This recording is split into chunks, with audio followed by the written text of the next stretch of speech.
تصویریں لوگوں نے گھروں میں لگائی ہوئی.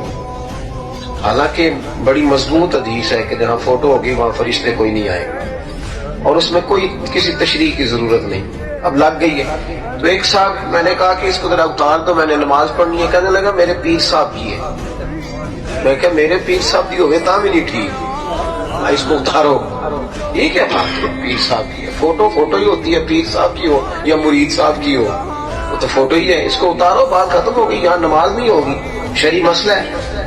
در مختار سے لے کر بہار شریعت تک ساری کتابوں میں لکھا ہوا ہے. تو اس کو اتارے، بات ختم ہو گئی، نماز پڑھنی ہے. وہ کہنے لگے جی مجھے ان سے پیار بڑا ہے. تو میں نے کہا اگر پیار ہے تو پیر کی فوٹو دل میں سجا. ہم نے تو دل میں سجا رکھی ہے تصویر یار. بس ذرا گردن جھکائی دیکھ لی، بس ذرا سی گردن جھکائی دیکھ لی. تو اس لیے یہ برسبیل تذکرہ بات کر دی. اللہ نے ہمارے ذمہ لگایا ہے، خود بھی دوزخ کی آگ سے بچو اور اپنے گھر والوں کو بھی بچو.